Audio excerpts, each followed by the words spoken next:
Frères et sœurs, nous sommes aujourd'hui le dimanche 13 mars 2022 et nous entendons des bruits de guerre, des bruits d'effondrement même du système financier, des bruits de possibles pénuries de produits de toutes sortes et même de l'essentiel à notre alimentation.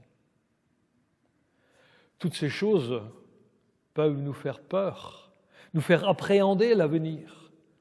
Et l'on pourrait même croire que nous sommes déjà dans la tribulation. Et voyez-vous, de très nombreux chrétiens souffrent beaucoup pour leur foi et se trouvent dans des afflictions et des persécutions. Mais ce n'est pas encore la tribulation d'Apocalypse, parce que la tribulation sera un moment particulièrement effroyable dans le temps de l'humanité. Pour l'instant, les afflictions que nous vivons ne sont que des prémices de ce qui va se passer sur terre quand l'Église, avec un grand E, sera enlevée pour être toujours avec le Seigneur. Alors mes amis, soyez les bienvenus, et vous tous qui nous écoutez, prenez conscience que nous vivons la fin des temps, mais ce n'est pas encore la tribulation. L'Épître aux Hébreux nous affirme au chapitre 9, verset 26, et vers la fin du verset 26, il nous dit ceci: « Mais maintenant, à la fin des siècles, Jésus a paru une seule fois pour effacer le péché par son sacrifice. » Ce que nous pouvons dire par rapport à ce verset, c'est que nous vivons la fin des temps depuis que la parole a été faite chair. C'est-à-dire que Jésus-Christ est venu, a quitté son trône de gloire pour prendre sur lui notre humanité sur cette terre. Et il a porté nos péchés, en allant même jusqu'à mourir sur le bois de la croix, afin que tous ceux qui mettent en Christ leur confiance soient réconciliés avec le Père céleste et puissent entrer dans la vie éternelle. Et depuis que Jésus est venu en ce monde, chaque chrétien vit les temps de la fin, mais dans l'attente du retour de Jésus. Ainsi, soyez de cela, mes amis. Alors rappelons-nous que les afflictions et les persécutions que nous vivons aujourd'hui sont d'origine humaine et atteignent tous les hommes. Mais la tribulation d'Apocalypse, ce sera la colère de Dieu sur les incroyants. C'est ce que nous confirme le texte que nous allons prendre maintenant, c'est Jean 3, 36, qui nous dit « Celui qui croit au Fils a la vie éternelle. Celui qui ne croit pas au Fils ne verra point la vie, mais la colère de Dieu demeure sur lui. » Ainsi, ceux qui n'acceptent pas Jésus-Christ comme leur sauveur demeurent sous le coup de la colère de Dieu. Et un jour, Dieu, dans sa justice, frappera la terre et ses habitants de la juste rétribution, ou, si vous préférez, de la récompense que mérite leur désobéissance. Mais rassurez-vous, le chrétien né de nouveau ne sera pas sous la colère de Dieu. Ainsi, nous ne subirons donc pas la tribulation, puisque nous avons été sauvés par Christ et que le Saint-Esprit a été répandu dans nos cœurs. Lisez Actes 2, versets 16 à 18.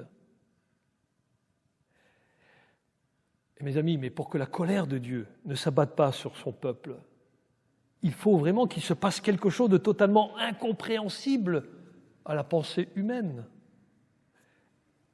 Et nous allons continuer à faire nos lectures dans l'évangile de Jean. Ce que Jésus nous affirme, c'est qu'il viendra nous chercher. Lisons donc Jean, chapitre 14, et les versets 1 à 3.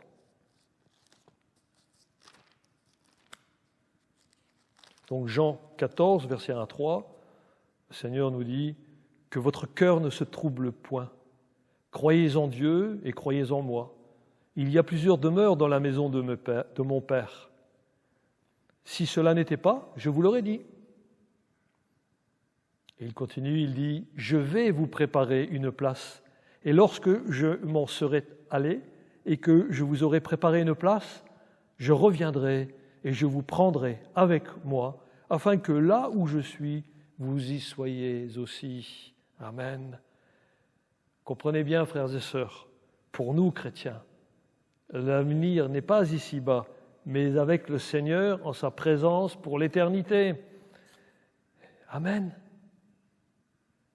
Et voyez-vous, pour ne pas céder à l'angoisse ou à la panique, gardez toujours à l'esprit ces 3 points qui sont d'ordre chronologique.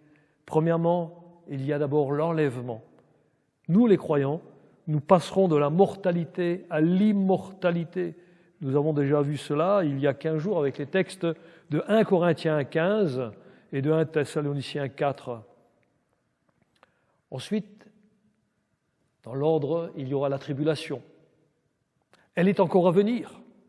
Ce sera un temps de détresse et d'angoisse tel que le monde n'en a jamais connu jusqu'alors.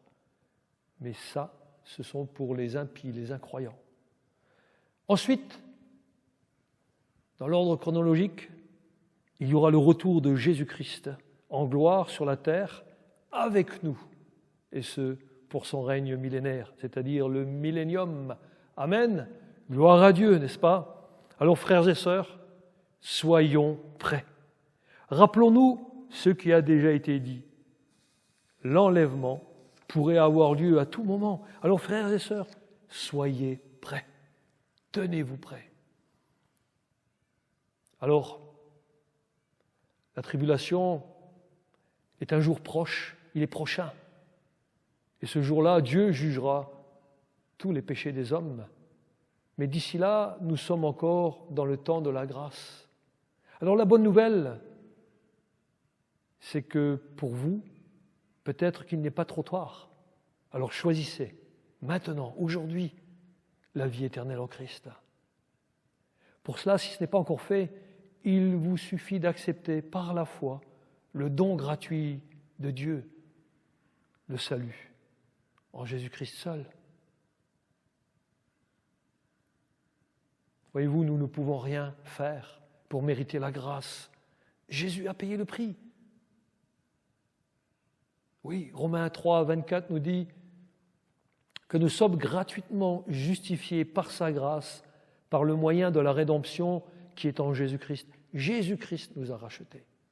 Oui, il suffit simplement d'accepter et de confesser de la bouche que le sang précieux de Jésus fut le prix qui a été payé à Dieu pour nous racheter, nous, les hommes. Et c'est sur cette déclaration de foi, c'est sur ce fondement juste, maintenant, que Dieu peut sauver l'homme pécheur, parce qu'il met sa confiance en Christ seul. Alors, amis, vous qui nous écoutez, êtes-vous prêts pour le retour de Jésus? Ou au contraire, êtes-vous encore sous le coup de sa colère?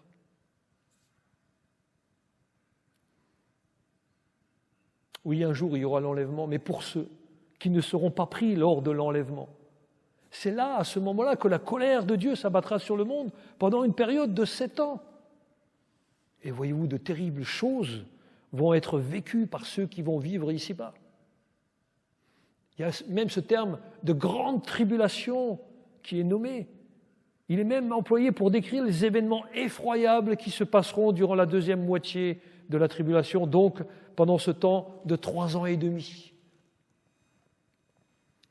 Amis, comprenez bien que l'enlèvement de l'Église est l'événement le plus important des temps de la fin. Hormis que Christ soit venu, hormis qu'il a pris sur lui nos péchés, hormis qu'il est mort pour nos péchés, mais qu'il est ressuscité et qu'il est monté au ciel où il siège à la droite du Père éternel, afin qu'il puisse intercéder pour nous. Et il nous a envoyé le Saint-Esprit. Hormis ces choses-là, l'événement le plus important, maintenant, c'est l'Église qui va être enlevée. Car c'est à partir de là que commencera la tribulation. Et la tribulation est un temps de jugement des habitants de la terre qui n'auront pas accepté Christ. Et il sera de même un temps de châtiment pour Israël, puisqu'il aura refusé le Messie lors de sa première venue. Alors, on peut regarder maintenant aux raisons de la tribulation. Cela a déjà été dit courtement, mais maintenant, exposons les choses. Le temps de la tribulation ou les raisons de la tribulation, cela sert d'avertissement pour cette période qui va s'abattre sur la terre. Ça sera, si l'on peut dire, la dernière chance. Ça sera encore offert au monde, oui, parce que le monde, il aura encore la possibilité de reconnaître Jésus comme celui qui sauve de l'enfer. Mais malheureusement, tous ceux qui accepteront Jésus pendant la tribulation devront mourir. Voyez-vous, accepter Christ au temps de la tribulation se fera au prix de leur vie. Combien nous pouvons être reconnaissants au Seigneur que nous pouvons encore vivre aujourd'hui un temps de paix, même si nous avons des frères et des sœurs dans le monde qui sont persécutés, eux, à cause de leur foi. Mais dans d'autres pays, nous avons cette liberté de nous réunir. Combien on peut rendre gloire au Seigneur, combien notre action de grâce peut s'élever. Et ensuite, l'autre raison de la tribulation, c'est ce deuxième avertissement. Cela va servir à réveiller les chrétiens de nom qui n'auront pas été trouvés fidèles à Dieu et qui n'auront pas été enlevés. Et troisièmement, ça aussi, ça va servir d'avertissement pour interpeller Israël, le peuple juif, dans son refus de voir en Jésus le Messie promis pourtant dans l'Ancien Testament. Et encore heureusement, plusieurs personnes, des amis juifs, oui, plusieurs de la nation d'Israël accepteront Christ pendant cette période-là. Nous avons aussi besoin de comprendre les événements et il est aussi important de faire la distinction entre Israël et l'Église. L'Église, c'est un organisme spirituel. Pourquoi ? Parce que tous les membres ont en commun une seule chose, la naissance spirituelle, la nouvelle naissance. Regardons ce que dit Jésus à Nicodème. Vous connaissez Nicodème ? C'est votre ami peut-être ? Oui. Mais après, quand il a accepté Christ, ça c'est vraiment notre ami. Parce que Nicodème était un homme israélite de la classe du Sanhédrin, et il pensait pouvoir hériter du ciel parce qu'il avait cette position religieuse. On va prendre Jean, l'évangile de Jean, chapitre 3, verset 3, Jésus qui lui parle, lui dit, Jésus lui répondit, « En vérité, je te le dis, si un homme ne naît de nouveau, il ne peut voir le royaume de Dieu. » Ainsi donc, il faut naître de la naissance spirituelle pour entrer dans le royaume. Il faut naître d'en haut pour entrer dans le royaume d'en haut. Quant à lui, le peuple d'Israël, il n'est pas un organisme spirituel, il était un organisme naturel. Il est composé de ceux qui se disent juifs et qui ont comme lien de parenté le sang familial. C'est un peuple, une race à laquelle Dieu a fait des promesses spéciales dans l'Ancien Testament. Et nous voyons dans l'Ancien Testament, notamment dans le livre de Daniel, chapitre 9, que Dieu a décrété un temps de jugement à cause de l'infidélité d'Israël. Alors il est clair, cela est dit, que la tribulation ne concerne qu'Israël, et de fait, cela concerne tous les incroyants. Parce que l'Église fidèle, quant à elle, elle ne subira pas la colère de Dieu. Il faut aussi se rappeler qu'il y a différents noms pour la période de la tribulation. Et le livre de Daniel, au chapitre 12, verset 1, si on peut l'afficher, il fait également référence à la grande tribulation quand il est dit que ce sera une époque de détresse telle qu'il n'y en a point eu de semblable depuis que les nations existent jusqu'à cette époque. Voyez-vous, c'est ce texte que Jésus a cité en Matthieu 24, 21, quand il annonce « Car alors, la détresse sera si grande qu'il n'y en ait point eu de pareil depuis le commencement du monde jusqu'à présent et qu'il n'y en aura jamais. » Et puis, il y a aussi cet autre texte de Jérémie 37, si on peut l'afficher. Jérémie, chapitre 30, verset 7. Il s'exclame, il dit « Quel malheur ! Voilà le grand jour.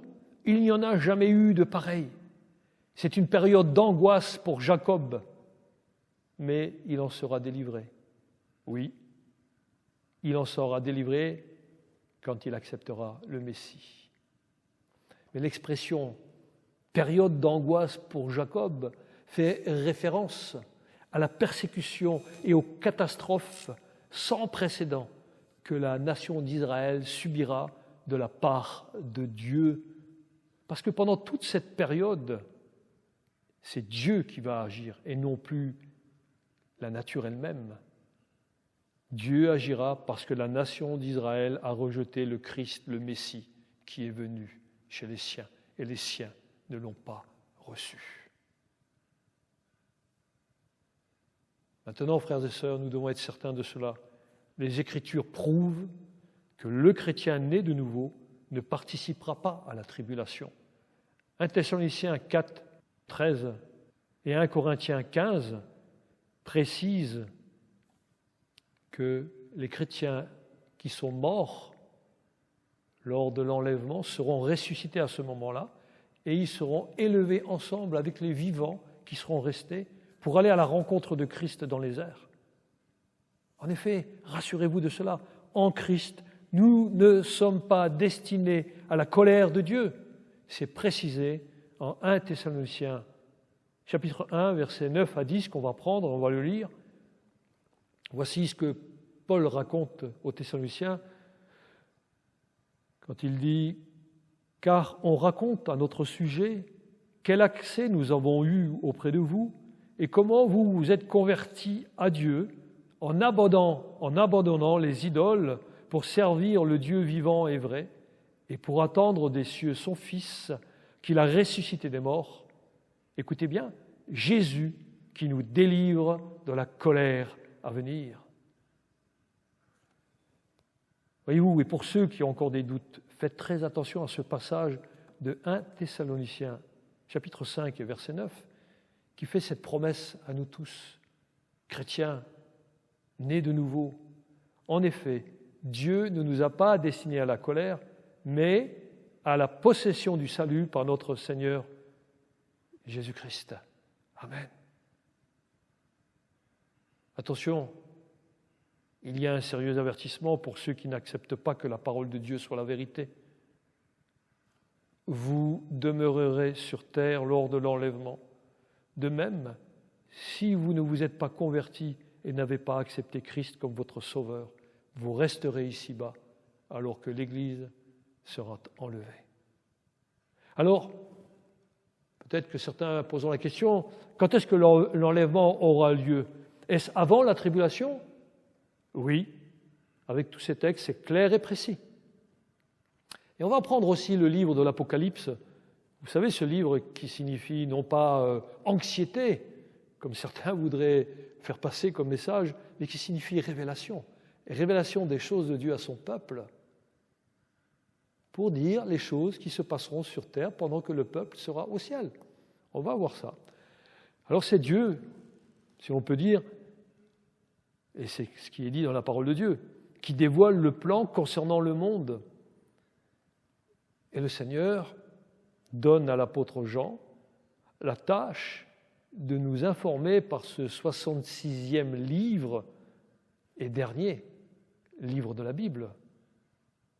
Parce que voyez-vous, ce texte-là d'Apocalypse fait aussi partie de l'héritage de la foi transmise aux saints une fois pour toutes, et ce, pour notre édification, parce que nous faisons partie de l'Église universelle de Christ. On va lire Apocalypse, chapitre 1er et verset 1. Il nous est dit ceci, « Révélation de Jésus-Christ que Dieu lui a donnée pour montrer à ses serviteurs les choses qui doivent arriver bientôt et qu'il l'a fait connaître par l'envoi de son ange à son serviteur Jean. » Alors, qui c'est l'auteur de cette révélation? Il est précisé, révélation de Jésus-Christ. Donc, c'est Jésus-Christ lui-même et il l'a reçu du Père. Ce verset confirme bien n'est-ce pas? Quand Jésus dit « révélation de Jésus-Christ que Dieu lui a donnée », ce verset confirme bien les paroles que Jésus avait déjà dites lorsqu'il était encore sur terre. Nous voyons ça en Jean, chapitre 10 et verset 30, lorsque Jésus dit « Moi et le Père, nous sommes un ». Donc, tout ce que le Père dit, Jésus le dit de même. Alors, quant au destinataire de ce livre, il est bien précisé, pour montrer à ses serviteurs. Alors, peut-être d'une manière naturelle, penserez-vous que ce n'est destiné qu'aux serviteurs de Dieu, c'est-à-dire comme les pasteurs ou les enseignants bibliques, par exemple. Et voyez-vous, nous ne devons jamais limiter la parole de Dieu, car en rédigeant ce livre de l'Apocalypse, le but de Jean était de faire quoi? Était de partager cela avec tous les vrais croyants à travers tous les siècles. Tous les vrais croyants en Jésus-Christ seul, j'aime le souligner. Donc nous ne sommes pas limités à une élite seulement, mais c'est adressé à tous les vrais chrétiens. Et dans ce verset, en même temps, il y a une invitation à faire attention. Il s'agit d'être prêt à tout moment pour rejoindre le Seigneur, puisqu'il nous est dit les choses qui doivent arriver bientôt.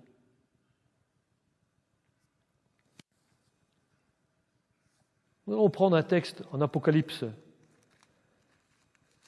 4.1, mais au préalable, si on suit encore un ordre chronologique, nous voyons qu'en Apocalypse 2 et 3, Jean transmet le message qu'il reçoit du Seigneur, il le transmet aux 7 églises et il leur fait entrevoir la gloire du prochain retour de Christ. Puis, en Apocalypse 4.1, nous voyons qu'il y a une porte ouverte dans le ciel qui est l'accès au trône de Dieu. Puis Jésus dit à Jean, donc c'est Apocalypse 4.1, « Monte ici et je te ferai voir ce qui doit arriver dans la suite. » Donc on voit bien que Jésus appelle « Monte ici ». C'est là, c'est le signe que l'enlèvement aura lieu pour l'Église. Mais avant de voir la suite, Jean se trouve, dans Apocalypse 2 et 3, il se trouve devant quelque chose d'extraordinaire. Il se trouve devant la majesté, il se trouve devant la sainteté, il se trouve devant le pouvoir et l'autorité de Dieu. Ainsi, tout comme ce texte de Apocalypse 4.1 a été adressé à Jean, j'espère que vous tous qui écoutez ce message, vous entendrez ces mots « Monte ici ».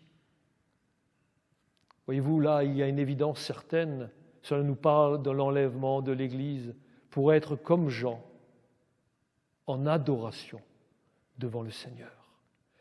Parce que la finalité de l'enlèvement de l'Église, c'est que tous les appelés soient en adoration devant Jésus, à qui appartient l'honneur, la gloire, la puissance et la louange au siècle des siècles. Amen. Amis, frères et sœurs, quand on parle de l'Église, nous parlons de quoi exactement? Nous parlons de l'Église ecclésia, en grec, ecclésia, c'est-à-dire l'Église véritable, appelée hors de ce monde. Voyez-vous, l'Église véritable, elle est en contraste avec la fausse Église qui est figée dans des traditions. C'est celle-là qui est appelée apostate, car elle se mélange avec le monde et se confond même avec lui. Elle se confond avec lui par des faux enseignements. Hélas, cette Église-là, elle a renié sa vocation d'assembler séparée du monde. Amis, la véritable Église n'est formée que de ceux qui sont scellés par l'Esprit Saint de Dieu. Elle est purifiée aussi par la parole de Dieu. Et tous ceux qui sont dans l'Église, ce sont ceux qui marchent fidèlement. Pourquoi? Parce que nous connaissons le prix que Christ a dû payer pour nous racheter de la mort. Si la mort de Christ vous a laissé indifférent dans votre cœur, c'est que vous ne l'avez jamais accepté. Par contre, si vous l'avez accepté, comprenez ceci, c'est que le Père ne permettra jamais que sa colère retombe sur nous qui sommes ses enfants. Et là, on peut rendre gloire à Dieu. Oui, quelle grâce! Sa colère ne demeure pas sur nous. Elle n'est plus sur nous. Et la colère qu'il a contre le monde impie, ce ne sont pas nous les enfants, ses enfants, qui allons y passer. Écoutez bien ce que nous dit Romains 5, 9. Donc Romains chapitre 5, verset 9. Paul il dit ça aux Romains, mais il l'adresse aussi à l'église de Thionville et à tous ceux qui nous écoutent aujourd'hui. Il nous dit « À plus forte raison donc, maintenant que nous sommes justifiés par le sang de Jésus, serons-nous sauvés par lui de la colère ?» On a besoin de se rappeler qu'un chrétien né de nouveau ne peut pas perdre son salut. Le salut que Dieu lui donne, bien évidemment. Il est donc logique qu'il ne passe pas non plus par la damnation en prenant sur lui la marque de la bête qui est décrite en Apocalypse 13. Donc on voit bien que cela, c'est impossible pour un chrétien né de nouveau. Pour bien comprendre que la réalité, que l'Église de Christ sera enlevée avant la tribulation, nous devons saisir que l'Église véritable est aussi appelée comment ? La fiancée de Christ. Oui, elle doit être préparée comme une vierge sage et chaste qui attendons le Seigneur. On va lire 2 Corinthiens, chapitre 11, 2, où Paul dit, donc il annonce aux chrétiens de Corinthe, il leur dit « Car je suis jaloux de vous d'une jalousie de Dieu, parce que je vous ai fiancés à un seul époux, pour vous présenter à Christ comme une vierge pure. » Voyons l'affection de Paul pour les Corinthiens, de même, les pasteurs doivent avoir cette affection pour ceux qui sont dans l'Église, où ils sont à exercer le ministère. Nous devons être présentés à Christ comme une vierge pure, parce que c'est lui notre époux. C'est une image. Sachant cela, quel homme, croyez-vous, quel homme ici-bas, croyez-vous, laisserait sa future épouse se faire tromper, salir, humilier par un autre en subissant la folie de l'Antéchrist, et ce, juste avant de la prendre en mariage? Voyez-vous, vous comprendrez aisément que cela n'a pas de sens, n'est-ce pas?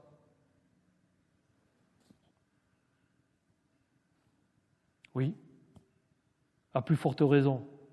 Voyez-vous, aucun homme ne ferait cela. Alors comment Jésus, qui est l'époux, permettrait-il que son épouse soit rabaissée à subir les calamités qu'il envoie lui-même pour punir un monde rebelle? Un jour, j'avais annoncé ça dans une église, et le pasteur lui-même, ainsi que son épouse et plusieurs personnes dans l'église, n'ont pas compris ces choses-là, et ils me demandaient, mais comment cela est-il possible? On croyait que Dieu est amour. Oui, Dieu est amour. Jésus il est venu comme un agneau, mais il reviendra et il jugera le monde comme un lion, parce qu'il ne peut pas laisser la terre aux hommes qui ne lui obéissent pas. Pour reprendre cette image de l'époux et de l'épouse, vous comprendrez que Christ, qui est l'époux, reprend vraiment soin de son épouse. On va lire Éphésiens, chapitre 5, versets 25 à 30, qui nous dit « Marie, que chacun aime sa femme, comme Christ a aimé l'Église et s'est livré lui-même pour elle, afin de la sanctifier en la purifiant et en la lavant par l'eau de la parole, pour faire paraître devant lui cette Église glorieuse, sans tache, ni ride, ni rien de semblable, mais sainte et irréprochable. C'est ainsi que le mari doit aimer sa femme comme son propre corps, et celui qui aime sa femme s'aime lui-même, car jamais personne n'a haï sa propre chair, mais il la nourrit et en prend soin, comme Christ le fait pour l'Église, parce que nous sommes membres de son corps. Amen. Voyez-vous, mes amis, ce texte affirme que Jésus prend soin de son Église alors n'en doutons jamais. Frères et sœurs, nous sommes le temple de Dieu par l'Esprit Saint en nous.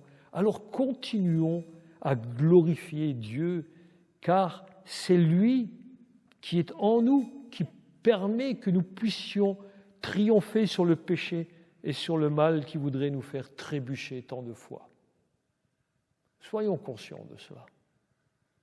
Il faut glorifier Dieu dans nos afflictions même, en sachant que Dieu prépare une issue encore plus favorable afin que nous entrions encore plus intensément dans sa connaissance.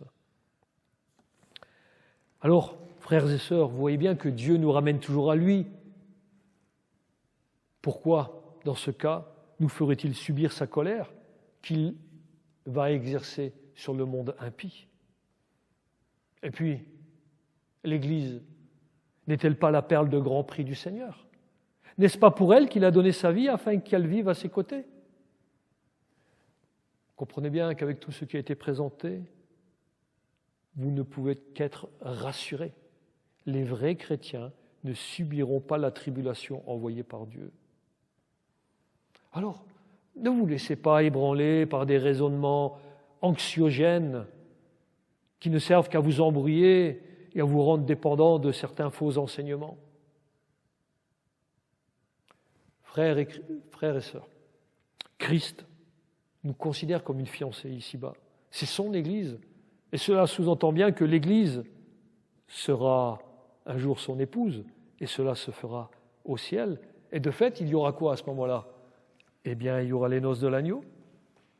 Alors, qui dit noces dit aussi un temps de réjouissance, n'est-ce pas? Mais réjouissance avec le Seigneur.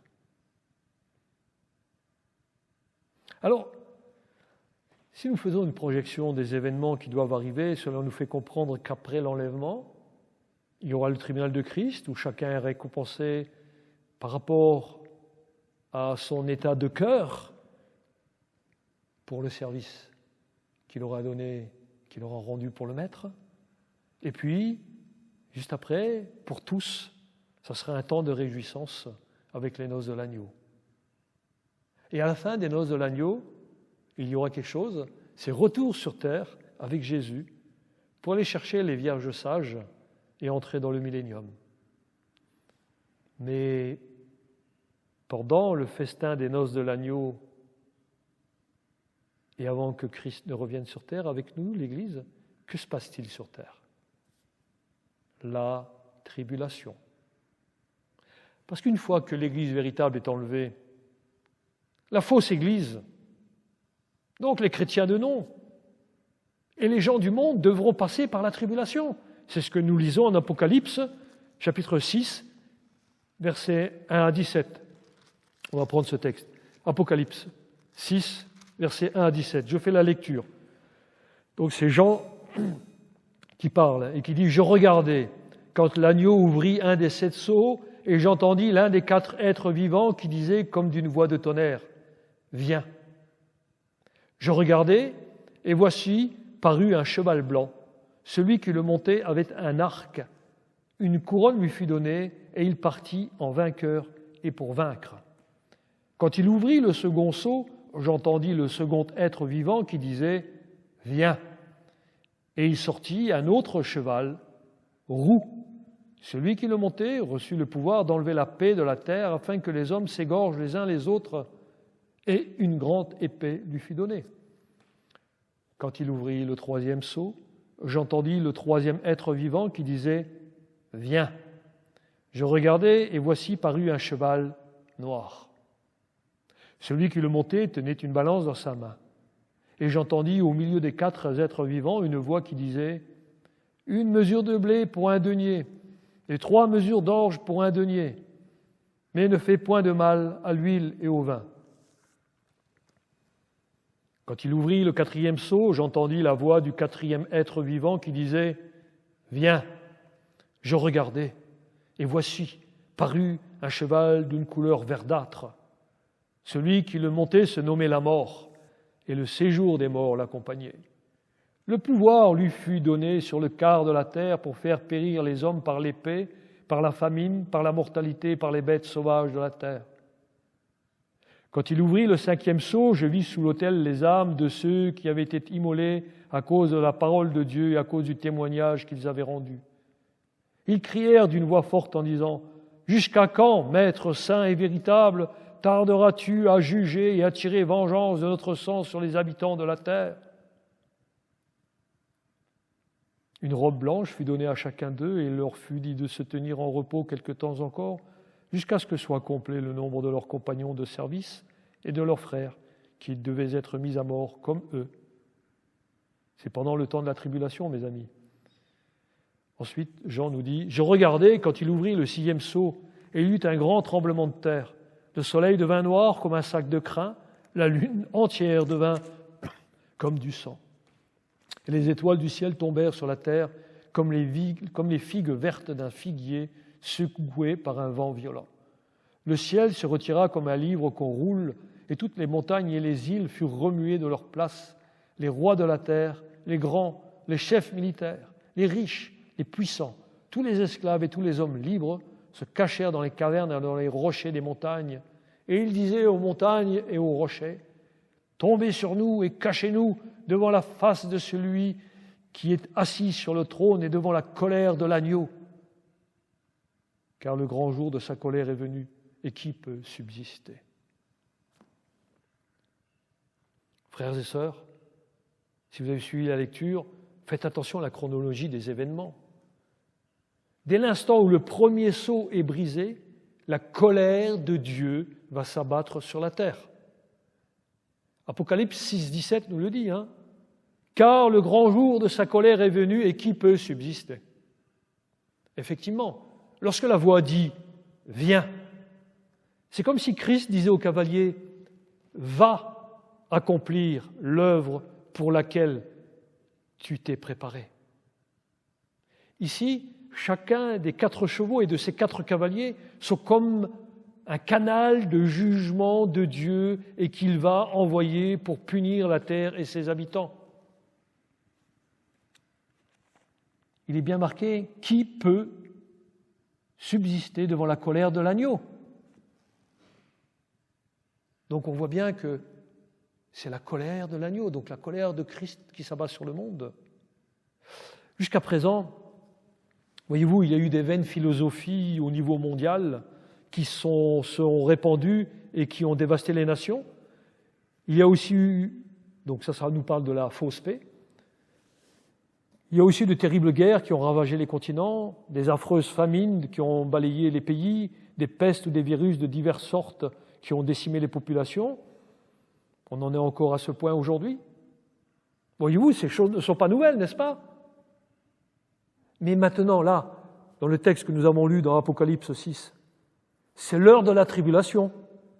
Parce que là, tous ces événements, ils vont se répéter, mais à une échelle encore plus grande, une échelle qui n'a jamais été atteinte jusque-là. Avant, voyez-vous, dans notre temps actuel, les personnes peuvent dire « oui, c'est les caprices inévitables du sort, n'est-ce pas ? C'est la nature, etc. » Mais que nous montre Jean ici, dans Apocalypse 6 ? C'est que maintenant, c'est l'agneau sur le trône qui décide de tous ces événements sur la terre. C'est pour ça qu'il envoie ces 4 cavaliers. Nous voyons que si nous accordons au Seigneur la volonté que son Église subisse la tribulation que lui-même envoie sur le monde impie, comprenez bien qu'il y a une incohérence, et ce d'autant plus flagrant encore que le Seigneur lui-même a affirmé que nous sommes gardés et que nul ne peut nous ravir de sa main. Voyez-vous, Dieu n'est pas un homme pour mentir. Et penser subir la tribulation, cela revient à ne pas rendre gloire à Dieu. Eh oui, comment les chrétiens, les vrais chrétiens, pourraient-ils rendre gloire à Dieu alors qu'ils vont subir la tribulation ? Ça n'a pas de sens. C'est la colère de Dieu qui va s'abattre sur le monde. Nous ne servons pas un Dieu comme les nations servent. Notre Dieu n'est pas un Dieu qui est un cannibale auquel il faudrait offrir nos enfants. Notre Dieu n'est pas un Dieu hypocrite. Notre Dieu n'est pas une réflexion de notre pensée, mais notre Dieu est le Dieu 3 fois saint, celui qui nous a donné sa parole, la Bible tout entière, pour nous révéler qui il est, un Dieu de sainteté, mais aussi un Dieu de justice. Alors il est amour, mais dans sa justice. Ne l'oublions jamais. Et puis, quand vous lisez ce texte d'Apocalypse, ne vous y trompez pas. Le cavalier représente la fausse paix que les hommes voudront mettre en place. Alors, qu'est-ce qu'ils vont faire? Eh bien, ils vont établir un homme qui va être certainement à la tête d'un système, et ils vont l'élire même. Oui, cet homme qui va utiliser de ruse et de dissimulation, il va promettre une paix et un bonheur, entre guillemets, durable. Il ira même jusqu'à convaincre les réticences d'un plus grand nombre qui finiront même par l'accepter. Et dedans, il y aura des chrétiens de nom. Les hommes, voyez-vous, n'ont pas voulu de Jésus, qui est le seul qui peut procurer la paix véritable. Alors Dieu, maintenant, envoie un esprit d'égarement. Et s'il envoie un esprit d'égarement, un esprit, c'est dans le seul but que des personnes reviennent de leur mauvaise voie en reconnaissant qu'ils sont dans l'erreur, qu'ils confessent le péché, qu'ils se repentent. Ainsi, ils auront aussi part à la vie éternelle, mais il faudra qu'ils passent par la tribulation, donc la mort que l'antéchrist également, eh bien, va leur faire subir. Alors, que dirons-nous donc? Oui, que pouvons-nous dire à ceux qui maintiennent qu'ils vont passer par la tribulation?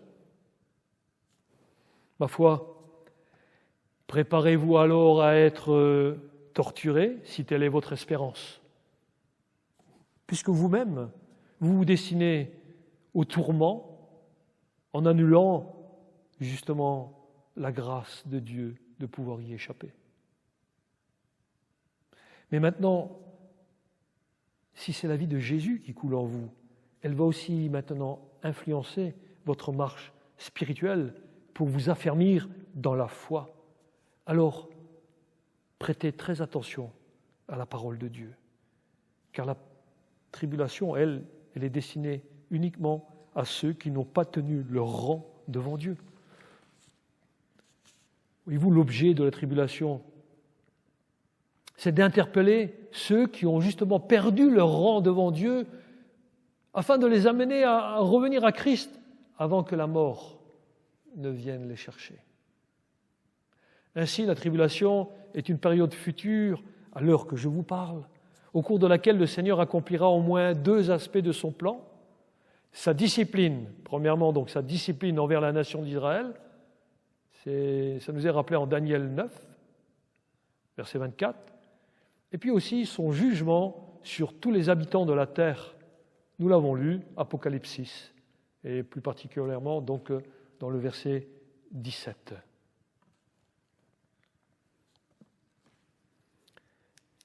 Et oui, car le jour de sa colère est venu, et qui peut subsister? Et si vous faites une lecture continue, vous allez pouvoir, donc à partir du chapitre 6 jusqu'au chapitre 18, voir qu'effectivement, il y a la tribulation sur tous les habitants de la terre. Alors maintenant, on va regarder aux conséquences des prophéties bibliques de l'Apocalypse sur nous. Qu'est-ce que cela doit nous amener? Quelle doit être notre réaction par rapport à ce que nous avons lu, entendu déjà, par rapport à la tribulation? Voyez-vous, il y a 4 manières différentes de réaction, et cela doit nous amener d'abord, premièrement, nous devons être prêts. Jésus nous appelle sans cesse, il nous appelle à être prêts pour son retour, qui peut survenir à n'importe quel moment. Voyez-vous, et c'est un appel à vivre ici-bas d'une manière dont nous n'aurons pas honte là-haut, dans le ciel. Ensuite, deuxièmement, les prophéties bibliques concernant l'Apocalypse doivent nous amener à l'adoration de Dieu. En effet, Dieu a pourvu un moyen pour nous d'échapper au jugement de la fin, n'est-ce pas? C'est le don gratuit de salut en Jésus. Alors, acceptons et vivons dans la reconnaissance pour le salut que nous avons en Christ. Un jour au ciel, nous proclamerons, comme dans Apocalypse 5, verset 9, et nous pourrons dire « Tu es digne de prendre le livre et d'en ouvrir les sceaux, car tu as été offert en sacrifice et tu as racheté pour Dieu par ton sang des hommes de toute tribu, de toute langue et de tout peuple et de toute nation. » Amen. Et troisièmement, nous avons besoin de reconnaître que les prophéties bibliques, cela nous donne aussi l'occasion de pouvoir annoncer à tous ceux qui nous entourent, le message du salut et le message du retour de Christ, afin que chacun puisse entendre ce message et principalement aussi l'annoncer à ceux qui ne croient pas encore. En effet, chacun de nous devons avoir l'occasion de pouvoir annoncer maintenant que c'est à vous qui ne croyez pas encore de vous tourner vers Dieu afin d'être sauvés de sa colère à venir. En Apocalypse 22, 10, il est dit à Jean, il est dit à Jean ceci et en même temps à nous-mêmes, ne marque pas du sceau du secret les paroles de la prophétie de ce livre, car le temps est proche. Ceci nous signifie, et ça implique pour nous, que le salut doit être annoncé à tous les hommes, quels qu'ils soient, quel que soit leur rang social, quelle que soit leur race. Nous avons cette mission d'annoncer, oui, l'évangile, la bonne nouvelle du salut en Christ. Enfin, quatrièmement, la parole prophétique de Dieu nous appelle à servir. Frères et sœurs, nous devons persévérer dans l'accomplissement de la volonté de Dieu, mais aussi et surtout dans de bonnes œuvres que Dieu a mis dans nos cœurs afin que nous les pratiquions. Car chacun de nous, nous devons mettre à disposition de l'Église les dons que Dieu nous a donnés lui-même. Enfin, soyez rassurés, Dieu est souverain, oui, Dieu est souverain sur tous les hommes et tous les événements du monde. Soyez rassurés, le Seigneur est aux commandes de toutes choses et il accomplira parfaitement tout ce qu'il a commencé. Matthieu 28, 18 nous dit ceci, Jésus s'étant approché leur parla ainsi, « Tout pouvoir m'a été donné dans le ciel et sur la terre. » Alors pour résumer, les prophéties accomplies par Christ sont une preuve que la Bible est un livre surnaturel qui vient de Dieu et non pas des hommes, non pas d'une volonté humaine, mais c'est l'Esprit de Dieu qui parle à travers les hommes, qui avait à cœur de servir Dieu. Alors, naturellement, il est raisonnable, n'est-ce pas, de conclure que ce que Dieu dit de la fin des temps, cela s'accomplira aussi.